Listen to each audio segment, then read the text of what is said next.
just got my L1, as you know, yesterday, and I've got a few RNG bits to fit. One of them being the RNG tail tidy, because this monstrosity is ridiculous and it's got to go. So yeah, I'm going to be fitting this and I'll let you know how I go on. So this is the tail tidy. As you can see, it is much smaller than what the standard R1 comes with. You can see it's going to sit much higher and a lot neater. Okay, so you have to take off the rear seat first. And inside the tail, it's now saying in the instructions that we need to undo these 2 bolts. So I've undone these 2 bolts, unplugged this, and these have also unclipped out of the section I've just pulled out. We then need to undo these 2 bolts underneath the seat. Okay, so these ones are actually really hard to remove. They don't just twist out like normal little plastic bolts. They kind of, you can't really see on the picture now, but they're wider at the bottom, so they grip up. So you need to pull this bit of plastic gently upward as you unscrew, and then they come out quite easily.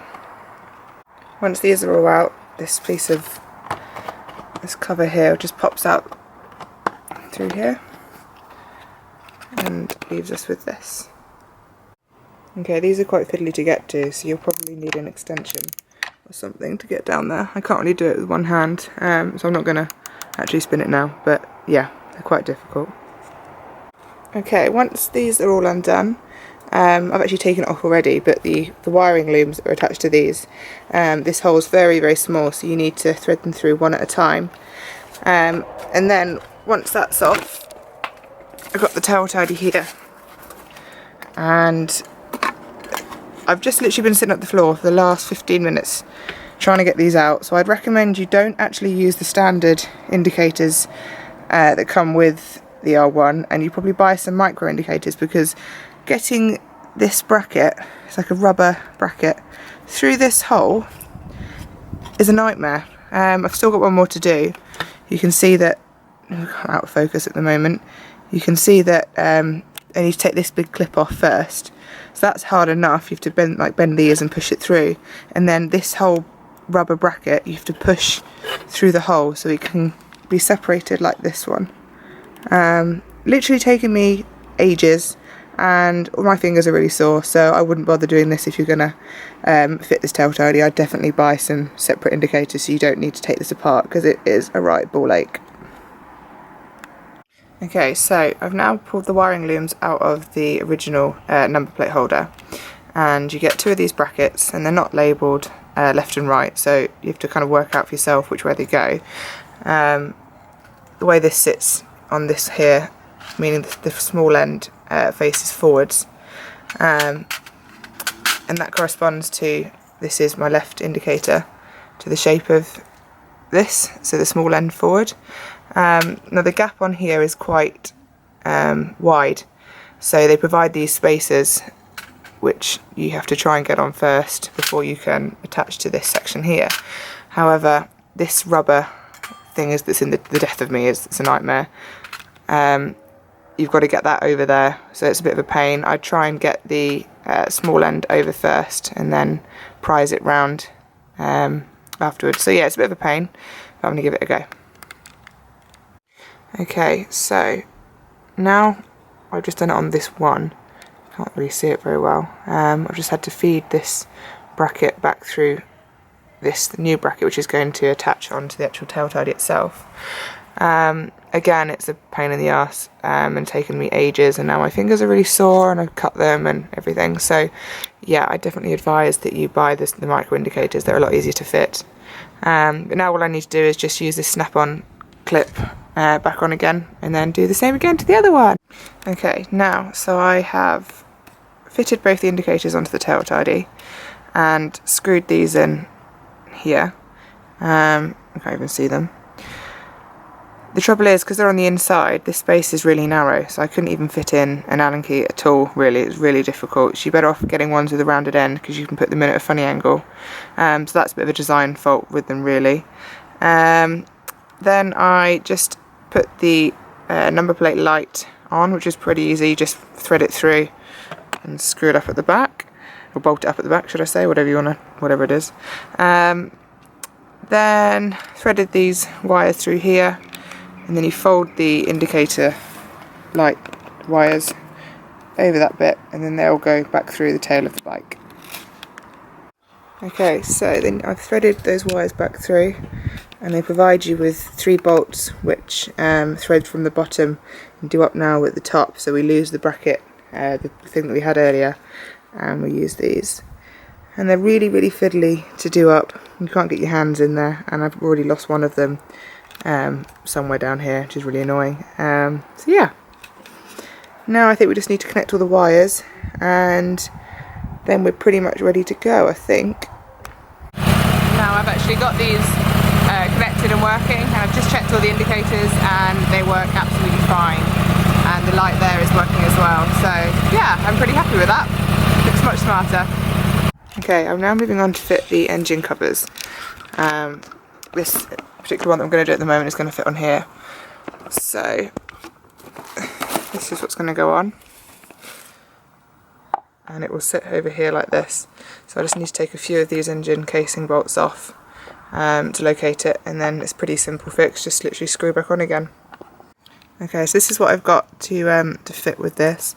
And on here the instructions are fairly easy on this one, so it's literally just remove 3 bolts. Make sure the engine's obviously cold before doing this. Fit these into these 3 holes. The one with the star requires a washer, so that is this one.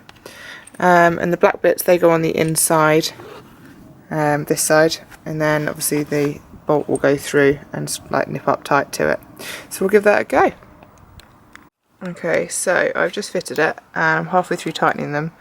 It's a bit hard to do it with one hand, but you get the gist. It's saying not to do them fully tight, so I'll know when I get there. Just got the last one to do now.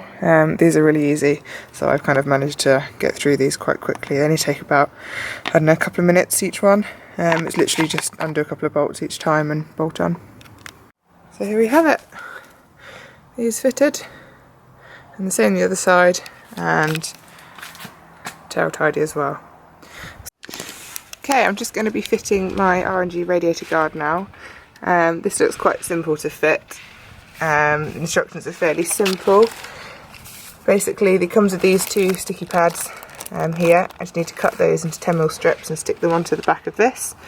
Then remove the fairings, and there's a few other bolts in here need to be undone as well. And then it's simply slot it in, do it up, and cable tie it in. So it's pretty simple. So this is where the rad guard is going to be sitting, obviously. So I just need to undo a few fairing panels to be able to start. Okay, so I've just undone a few of these. There's 4 of these on the left side, and I think there's 4. There's 4 push rivets on the inside as well. I just used a smaller Allen key to push the centre, and then they come out really easily. So they're coming out. And then I believe you just need to carefully slide the fairing out. So I'll give that a go, but obviously I can't do that with one hand holding the camera. So bear with me. Okay, so I've just undone this. We'll pop that down, and you can now see everything that's underneath. I actually undone one of these as well, which I need to do the other side to remove the other side as well. Then this needs to come off, and then we should be able to get to all the points we need to fit the rad guard. Okay, so I've just cut these foam sticky pads into 10mm strips, and they're going to locate, or should I say stick here, here, here and here, and that will stop the 2 from rubbing together. So I'll do that, and then we need to remove the lower radiator bolt and then pop it back through this one, stick them all into place, and cable tie them at the top here. So it should be quite a fairly easy install.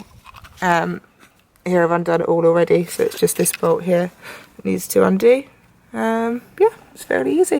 Okay, so I've just used some 10mm spanners to undo this bolt here. You need to hold obviously one on the other side to stop them from spinning. And that is then where the RNG rad guard sits and locates, and it just slides up And at the top here, you can see, I can't really put my finger in now, but that up there is where I will put a cable tie and locate it to, there's a bit of metal, there's something behind there, so a bracket or something, so I'll locate it to that. And then it'll be secured, and then it'll be simple as putting all the fairings back on, and there we have it. Okay, so it's now fitted. The bolt at the bottom is done up tightly, and it's very fiddly, but I have now cable tied the brackets around the top. This one was quite easy because you can get your hand through the side of the bike to feed it through. However, the left hand side of the bike, I don't know if I can get the camera anywhere near it, you can kind of see it's a bit messy. That was really, really fiddly, and I've only actually managed to get it through one side of the double loop there, as opposed to two, because I just could not get my fingers through, I'm losing focus, through like here. So yeah, it's the best I can do. It's secured in place, it's not going to go anywhere. It's just my OCD is a bit upset, that's all. But no, other than that, it's all fitted well. It looks really smart, and I just need to put the fairings back on.